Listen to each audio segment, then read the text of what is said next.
അയ്യോ മെസ്സി ചതിച്ച ആശാനെ. അയ്യോ 126 കോടി രൂപയും കൊണ്ട് പോയി. ഇനി നമ്മൾ എന്ത് ചെയ്യും മല്ലയ്യ? ഇവിടെ ഭയങ്കര ചർച്ചകളും കാര്യങ്ങളൊക്കെയാണ്. എന്നാണ് 126 കോടിയെ കുറിച്ചുള്ള ഒരു സംഭവമൊക്കെ എന്ന് എല്ലാവർക്കും മനസ്സിലായി കാണും. കാരണം കേരളത്തിലേക്ക് മെസ്സിയെ എത്തിക്കാൻ വേണ്ടിയിട്ടുണ്ടായിരുന്ന ഒരു വമ്പം പരിപാടിയാണ്. റിപ്പോർട്ടർ ചാനലിന്റെ നേതൃത്വത്തിലായിരുന്നു അതിന്റെ പരിപാടികളൊക്കെ. അപ്പോൾ എന്തായാലും അതുമായിട്ട് ബന്ധപ്പെട്ട് കൊച്ചി കല്ലൂർ ജവഹർലാൽ നെഹ്റു സ്റ്റേഡിയം ഒക്കെ നല്ല രീതിയിൽ റിപ്പോർട്ടർ ചാനലുകാരൊക്കെ അതൊന്ന് എന്താ പറയുന്നത് ഒന്ന് മോഡിഫൈ ചെയ്ത്. കാരണം മെസ്സിയെ കൊണ്ടുവരണമല്ലോ, എന്നാലും അതിനകത്ത് വീഴ്ചകളൊക്കെ ഉണ്ടായിരുന്നു. പക്ഷേ മെസ്സി വന്നോന്ന് ചോദിച്ചാൽ കേരളത്തിൽ മാത്രം വന്നില്ല, ബാക്കി പറഞ്ഞിടത്തൊക്കെ പുള്ളി വന്നു. അപ്പോൾ ഒരു 126 കോടി രൂപ ഉണ്ടല്ലോ, അതെവിടെ പോയി? നമുക്ക് അതിനെക്കുറിച്ചൊന്ന് കേട്ടു നോക്കാം. അല്ലാതെ ഞാൻ കായിക വകുപ്പ് മന്ത്രിയായി ചുമതല ഏറ്റെടുത്ത സമയം മുതൽ പൊതുവിൽ മാധ്യമങ്ങളും കായിക പ്രേമികളെല്ലാം നിരന്തരമായി ആവശ്യപ്പെടുന്ന അല്ലെങ്കിൽ ചോദിക്കുന്ന ചോദ്യങ്ങളിലൊന്ന് മെസ്സിയെ വീണ്ടും കേരളത്തിലേക്ക് കൊണ്ടുവരാൻ സാധിക്കുമെന്നുള്ളതിനെ സംബന്ധിച്ചാണ്. അപ്പോൾ ഏത് ഘട്ടത്തിലാണ് അന്ന് മെസ്സി വരാനുണ്ടായിരുന്ന സാഹചര്യം അല്ലെങ്കിൽ അദ്ദേഹത്തെ കൊണ്ടുവരുമെന്നുണ്ടായിരുന്ന അന്നത്തെ ഗവൺമെന്റ് പ്രഖ്യാപനത്തിൽ നിന്നുപോയത് എന്നുള്ളതിനെ സംബന്ധിച്ച് ഞങ്ങളൊരു പരിശോധന നടത്തിയിരുന്നു. മാത്രമല്ല മലപ്പുറത്തും ഉൾപ്പെടെ വലിയ ഫുട്ബോൾ പ്രേമികളായിട്ടുള്ള ആളുകളുടെ ഭാഗത്ത് നിന്ന് ഈ വിഷയത്തിൽ ചില പരിശോധനകൾ നടത്തണമെന്നുള്ള അന്വേഷണം നടത്തണമെന്നുള്ള ആവശ്യവും ഉണ്ടായിരുന്നു. അപ്പോൾ അതിൻ്റെയൊക്കെ ഭാഗമായി ഞങ്ങൾ പരിശോധിച്ച് നോക്കിയപ്പോൾ സ്വാഭാവികമായിട്ട് ചില കാര്യങ്ങളിൽ കൂടുതലായ അന്വേഷണം ആവശ്യമാണെന്ന് തോന്നി. അതിന്റെ ഭാഗമായിട്ടാണ് സെക്രട്ടറിക്ക് അത്തരത്തിൽ നിർദ്ദേശം നൽകിയത്. അപ്പോൾ വകുപ്പിന്റെ കൈകളിൽ ലഭ്യമായിട്ടുള്ള ഫയലുകൾ പരിശോധിച്ചതിന്റെ ഭാഗമായിട്ടുള്ള റിപ്പോർട്ടാണ് സംസ്ഥാന ഗവൺമെന്റിന് കൈമാറിയിട്ട്. അപ്പൊ നമ്മുടെ കായിക മന്ത്രി OJ ജനീഷ് ഇതിനെക്കുറിച്ച് സംസാരിക്കുന്നതാണ് നമ്മൾ കണ്ടത്. അപ്പൊ ഈ 126 കോടിയെ കുറിച്ച് നമ്മൾ ചിന്തിക്കുമ്പോൾ ആ പൈസ എവിടെ പോയി? ആര് കൊണ്ടുപോയി? മെസ്സി കട്ടുകൊണ്ട് പോയോ? അർജന്റീനക്കാർ കൊണ്ടുപോയോ? എന്നാൽ ഇതിനെക്കുറിച്ച് റിപ്പോർട്ടർ ചാനലിലെ മേധാവി ആന്റോ അഗസ്റ്റിനും പറയാനുണ്ട്. ആന്റോ അഗസ്റ്റിൻ പറയുന്ന പണം കൈമാറിയിട്ടുണ്ട്, പണം കിട്ടിയതിന്റെ രേഖകൾ മുഖ്യമന്ത്രിക്ക് അവർ തന്നിട്ടുണ്ടെന്നാണ് പറയുന്നത്. അപ്പോൾ ഇവിടുന്ന് കാശും പോയി, കാശ് കിട്ടിയെന്ന് അവർ പറയുകയും ചെയ്തു. പക്ഷേ മെസ്സി എന്തുകൊണ്ട് വന്നില്ല? ആദ്യം നമുക്ക് അതിനെക്കുറിച്ചും കൂടെ ഒന്ന് കേൾക്കാം. ഒന്നാമത്തെ കാര്യം, ഈ ഏജൻസിയല്ലേ കേന്ദ്ര ഫൈനാൻസ് മിനിസ്ട്രി അപ്രൂവൽ വന്നിരിക്കുന്നത്. അത് മാത്രമല്ല സാർ, ഇതിൽ ഏറ്റവും പ്രധാനപ്പെട്ട കാര്യം അറിയോ, ഈ ഏജൻസിയെ കുറിച്ചിട്ട് ഞാൻ ഡോക്യുമെന്റ് എടുത്തിട്ടുണ്ട്. ആരുമായിട്ട് DNB റിപ്പോർട്ട്, ബാങ്കുമായിട്ട് ഡീൽ ചെയ്യുന്നവർക്ക് അറിയാം. DNB റിപ്പോർട്ട് എന്ന് പറഞ്ഞാൽ ഈ ടോർപേഡ് LLC എന്ന് പറയുന്ന കമ്പനി എത്ര വർഷമായി പ്രവർത്തിക്കുന്നു, ഏത് രീതിയിൽ പ്രവർത്തിക്കുന്നു, ഇത് അർജന്റീനയുടെ കളക്ഷൻ ഏജന്റ് ആണോ എന്നുള്ളത് ബാങ്ക് മുഖാന്തരം ഞാൻ എടുത്ത റിപ്പോർട്ടാണിത്. ഈ റിപ്പോർട്ട് എടുത്ത് ഇതടക്കം സ്റ്റഡി ചെയ്തിട്ടാണ് നമ്മൾ പൈസ അയക്കുന്നത്. ഇനി വേണ്ട, ഈ പൈസ കിട്ടിയില്ല എന്ന് അർജന്റീന റിജക്ട് ചെയ്താലല്ലേ ഈ പൈസക്ക് ഡിസ്പ്യൂട്ട് ഉള്ളൂ. ഈ പൈസ കിട്ടി എന്നുള്ളത് ഇന്റർനാഷണൽ ആർബിട്രേഷൻ കോടതി അവർ പറയുന്നു. ഞങ്ങൾ ഇവരെ ചീറ്റ് ചെയ്തിട്ടില്ല എന്ന് അവർ വന്ന് പറയുന്നു. ഞങ്ങൾക്ക് പണം തന്നിട്ടുണ്ടെന്ന് അവർ വന്ന് പറയുന്നു. ഇതെല്ലാം അർജന്റീന പറയുന്നു, കേരളത്തിലെ ആൾക്കാർ പറയുന്നില്ല എന്ന്. കേരളത്തിലെ പത്രക്കാർ പറയുന്നില്ല. കേരളത്തിലെ പത്രക്കാർക്ക് എന്താണ്, നമ്മളോടേ ദേഷ്യമുള്ളൂ. ഈ രേഖ എന്ന് പറയുന്നത് കേന്ദ്രം നേരിട്ട് RBIക്ക് കൊടുത്തിരിക്കുന്നതാണ്. To the manager, Exchange Control Department, Reserve Bank of India, New Delhi. ആരാ കൊടുത്തിരിക്കുന്നത്? The Ministry of Youth Affairs, Sports, Department of Sports. Okay, അപ്പൊ നമുക്ക് ഓരോന്നായിട്ട് വന്നാൽ ആന്റോ അഗസ്റ്റിൻ, അർജന്റീന അപ്പോൾ ഇതിന്റെ ഒരു ഉള്ളടക്കം എന്നാന്ന് വെച്ച് കഴിഞ്ഞാല് അർജന്റീന ഫുട്ബോൾ ഫെഡറേഷന് ഇവിടുന്ന് പണം കൈമാറിയതിന്റെ ബാക്കി രേഖകളും പിന്നീട് അവിടെ പണം കൈപ്പറ്റി എന്ന് പറയുന്ന രേഖയുമാണ് ഇദ്ദേഹം ഇവിടെ കാണിക്കുന്നത്. അപ്പോൾ ആ പോയ കാശ് എവിടെ? ആ പോയ കാശ് തിരികെ കിട്ടുമോ? ഇതൊക്കെയാണ് ഇവിടെ ചർച്ച ചെയ്യേണ്ടത്. പക്ഷെ എനിക്ക് പറയാൻ വരുന്ന വേറൊരു കാര്യമാണ്, ഈ ലയണൽ മെസ്സി എന്ന് പറയുന്ന താരത്തിനെ അതായത് നമുക്ക് കേരളത്തിലേക്ക് കൊണ്ടുവരാൻ പറ്റിയില്ല. നമ്മൾ അദ്ദേഹത്തിന്റെ കളികളൊക്കെ വളരെ മികച്ച രീതിയിൽ TV-യിലും ഒക്കെ ആയിട്ട് കാണുന്നുണ്ട്. അദ്ദേഹത്തിന്റെ ആരാധകർ ഒരുപാട് ഇവിടെയുണ്ട്. അർജന്റീന ഫുട്ബോൾ ഫെഡറേഷൻ അല്ലെങ്കിൽ അർജന്റീന ടീമിന്റെ ആരാധകർ ഒരുപാട് ഇവിടെയുണ്ട്. നമ്മൾ അദ്ദേഹത്തെ നേരിട്ട് കണ്ടിട്ടില്ലെങ്കിലും അദ്ദേഹത്തിന്റെ കളികളെല്ലാം TV-യിൽ കണ്ട് നമ്മൾ ഒരുപാട് ആരാധിക്കുന്ന ഒരു മനുഷ്യനാണ്. അപ്പൊ ഞാൻ പറയാൻ വന്ന ഈ 126 കോടി രൂപ ഉണ്ടായിരുന്നെങ്കിൽ ഇന്ത്യയിലെ നമ്മുടെ നല്ല കായിക താരങ്ങൾക്ക് എത്ര പേർക്ക് നല്ല രീതിയിലുള്ള പരിശീലനവും അതുമായിട്ട് ബന്ധപ്പെട്ട കാര്യങ്ങളും ഒക്കെ റെഡിയാക്കി കൊടുക്കായിരുന്നു. ഇപ്പോഴും ഇല്ലേ നമ്മുടെ ഇവിടുത്തെ കായിക താരങ്ങൾ എന്താ പറയുന്നത്, ട്രെയിനിലൊക്കെ എവിടെയെങ്കിലും മത്സരത്തിന് പോകുന്ന സമയത്ത് സീറ്റ് കിട്ടാതെ നിലത്തിരുന്നും അല്ലാതെയൊക്കെ ആയിട്ട് പോകുന്നത് നമ്മൾ കാണാറുണ്ടല്ലോ, ന്യൂസും കാര്യങ്ങളൊക്കെ. എത്രയോ മികച്ച കളിക്കാരാണ്, അവർക്ക് വേണ്ട ആവശ്യമായ സൗകര്യങ്ങൾ ലഭിക്കാതെ പോകുന്നത് നമ്മൾ കാണുന്നു. എന്തുകൊണ്ട് ഇന്ത്യൻ ഫുട്ബോളിനെ നല്ല രീതിയിലേക്ക് നല്ല കായിക പരിശീലനം അവർക്ക് ലഭിക്കുവാനും നല്ല രീതിയിലേക്ക് ഇന്ത്യൻ ഫുട്ബോളിന്റെ ഒരു പേര് എത്തിക്കുവാനും വേണ്ടിയിട്ട് ഈ പണം ഇവരിലേക്കൊക്കെ ഇൻവെസ്റ്റ് ചെയ്ത് കഴിഞ്ഞാൽ അവർക്ക് കൊടുക്കണം എന്നല്ല, അവരുടെ കായികക്ഷമത ഒന്നുകൂടെ വർദ്ധിപ്പിക്കുവാനും അവർക്ക് വേണ്ട നല്ല പരിശീലനം ലഭിക്കുവാനും ഒക്കെ ആ പണം ഇവിടെ ഇൻവെസ്റ്റ് ചെയ്തിരുന്നെങ്കിലോ, ഇനി പോട്ടെ നല്ല ഗ്രൗണ്ടുകളും കാര്യങ്ങളും ഒക്കെ സെറ്റ് ചെയ്തിരുന്നെങ്കിലോ, എത്ര നല്ല കളിക്കാരുള്ള ഒരു സ്ഥലമാണ് നമ്മുടെ ഇന്ത്യ. മാത്രം കേരളത്തെക്കുറിച്ച് പറയാം. കേരളത്തിലെ ഫുട്ബോൾ ഫാൻസ് എന്ന് പറഞ്ഞു കഴിഞ്ഞാൽ അത് ഭയങ്കരമാണ്. അതും പ്രത്യേകിച്ച് മലപ്പുറം ഭാഗത്തേക്കുള്ളവർ നമ്മൾ കാണാറുണ്ട്.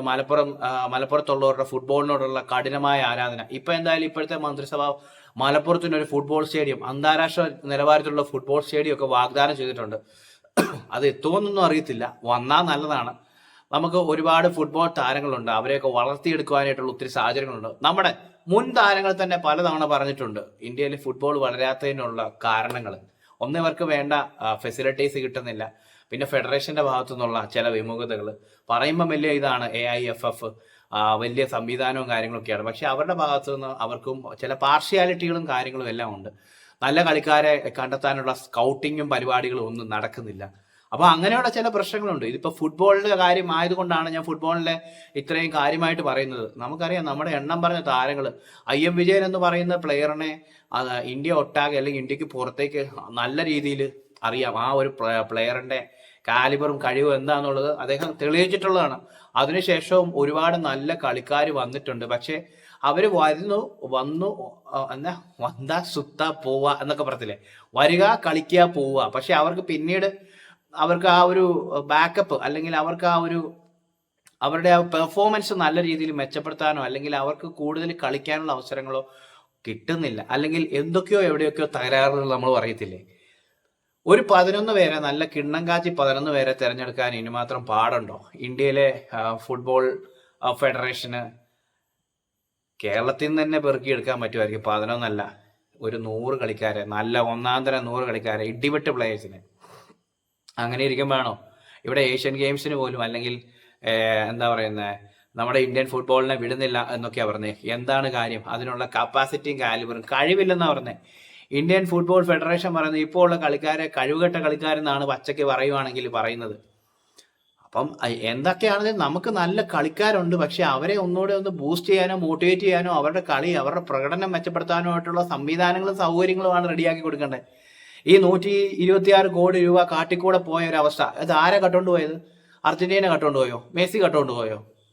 ഇനി ചോദ്യങ്ങൾ എങ്ങനെയാ അവസാനം? ഇനിയിപ്പം മെസ്സിയെ അറസ്റ്റ് ചെയ്യുമോ? മെസ്സി 126 കോടി രൂപ ഇവിടുന്ന് ചൂണ്ടിയെന്ന് പറഞ്ഞ്, അതോ ഇനി ഇടയിൽ കൂടെ കാശ് വേറെ ആരെങ്കിലും അടിച്ചു മാറ്റിയോ? എന്തൊക്കെയാണെന്ന് പറഞ്ഞാലും എല്ലാവർക്കും ന്യായീകരണങ്ങളുണ്ട്. പണം അവിടെ എത്തിയിട്ടുണ്ടെന്നും പണം എത്തിയെന്നുള്ളതിന്റെ റെസിപ്റ്റ് കിട്ടിയെന്നുള്ള കാര്യങ്ങളെല്ലാം കൃത്യമായിട്ട് വന്നിട്ടുണ്ട്. എന്തൊക്കെയാണെങ്കിലും അതിന്റെ സാങ്കേതിക വശങ്ങൾ എല്ലാം അന്വേഷിച്ച് പെറുക്കി വരുമ്പോൾ ഇതിൻ്റെ അകത്ത് യഥാർത്ഥത്തിൽ ആരാണ് കളിച്ചിരിക്കുന്നത്, ഇതിന്റെ ഇടയിൽ ഒരു വലിയ കള്ളനുണ്ടോ എന്നുള്ളത് വരെ ചർച്ച ചെയ്യേണ്ടിയിരിക്കുന്നു. ഇന്ത്യൻ ഫുട്ബോൾ നല്ല രീതിയിൽ ഈ മണ്ണിൽ വളർത്തുവാനായിട്ട് സാധിക്കും. പക്ഷെ ആർക്കൊക്കെയോ ഇത് വളരണ്ട എന്നുള്ളൊരു തീരുമാനം, തലപ്പത്തിരുന്ന് എന്താ പറയുന്നത്, ഇതെല്ലാം നോക്കിയും കണ്ട് ആ ഒരു എന്താ പറയുന്നത് അവരുടെ ഒരു പദവി, ആ ഒരു പദവിക്ക് വേണ്ടിയിട്ട് പലരും ഇതൊക്കെ ദുർവിനിയോഗം ചെയ്യുന്നുണ്ടോ എന്ന് വരെ എനിക്ക് തോന്നുന്നുണ്ട്. എൻ്റെ പേഴ്സണൽ അഭിപ്രായമാണ്. കാരണം ഇത്രയും നല്ല ഒരു എന്നാ പറയുന്നത്, ഇത്രയും അതായത് എത്ര കോടി ആളുകളുള്ള ഒരു രാജ്യമാണ് ഇന്ത്യ.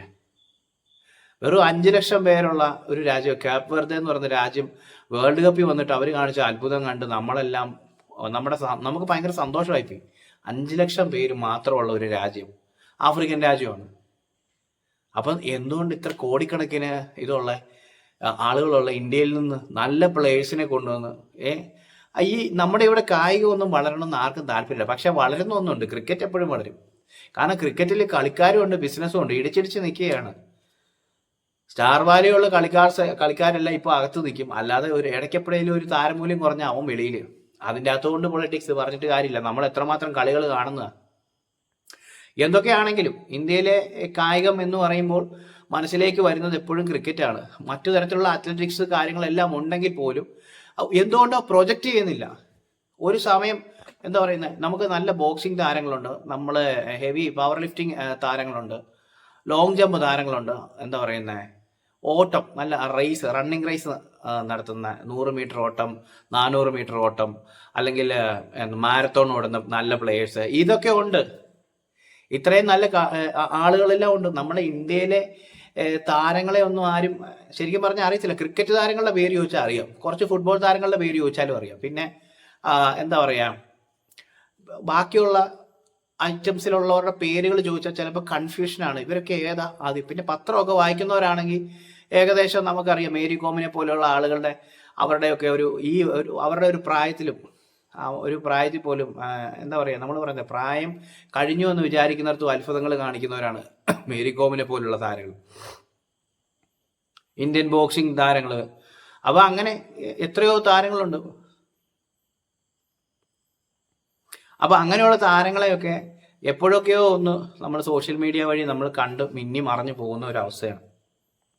വേണ്ടത് കൃത്യമായ പരിശീലനവും അതിനു വേണ്ടിയിട്ട് അവരുടെ കായികക്ഷമത വർദ്ധിപ്പിക്കുവാനായിട്ടുള്ള കാര്യങ്ങളും, പ്രത്യേകിച്ച് കട്ടയ്ക്ക് കൂടെ നിൽക്കാൻ കുറച്ച് പേരും കൂടെ വേണം. അങ്ങനെ ഉണ്ടെങ്കിൽ പിന്നെ ഇതിൻ്റെ അകത്ത് പൊളിറ്റിക്സ് കളിക്കുമ്പോഴാണ് ഈ പറയുന്ന പ്രശ്നങ്ങളെല്ലാം ഉണ്ട്. എന്തായാലും കേരളത്തിലും ഇതിൻ്റെ ഇടയിൽ കുറേ പൊളിറ്റിക്സും കാര്യങ്ങളെല്ലാം കളിച്ചിട്ടുണ്ടെന്ന് തോന്നുന്നു. അല്ലെങ്കിൽ 126 രൂപ കാറ്റിക്കൂടെ പറന്നു പോകും. ആ പൈസ ഉണ്ടായിരുന്നേ എന്തൊക്കെ കാര്യങ്ങൾ ചെയ്യായിരുന്നല്ലേ. മറ്റു കാര്യങ്ങൾ വിടും, സ്പോർട്സിൽ തന്നെ എന്തുമാത്രം നല്ല നല്ല കാര്യങ്ങൾ ചെയ്യായിരുന്നു.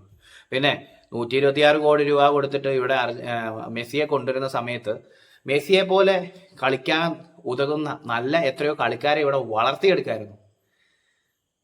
ശരിയാണ്, മെസ്സി എന്ന് പറയുന്ന താരത്തിന് അത്രയും താരമൂല്യമുണ്ട്. പക്ഷെ നമ്മളെ സംബന്ധിച്ച് നമ്മുടെ നാട്ടിൽ പൊന്നു വിളയിക്കുന്ന ഈ ഒരു മണ്ണിൽ നമുക്ക് അത്രയും നല്ല പ്ലേയേഴ്സ് ഉള്ളപ്പോൾ, നല്ല കളിക്കാരപ്പോൾ ഉള്ളപ്പോൾ അവരെയൊക്കെ ഒന്ന് കണ്ടുപിടിച്ച് അവർക്ക് വേണ്ട പരിശീലനവും സൗകര്യങ്ങളും ഒരുക്കുന്നതിന് പകരം മെസ്സിയുടെ പുറകെ പോയപ്പം 126 കോടി രൂപ വായുക്കൂടെ ഇക്ഷ എണ്ണ ഇത്രജ്ഞാന്ന് പറഞ്ഞ് പോയിട്ടുണ്ട്. ഇനി ആ പൈസ എവിടെ കിട്ടുമോ എന്താവുമെന്നും അറിയത്തില്ല.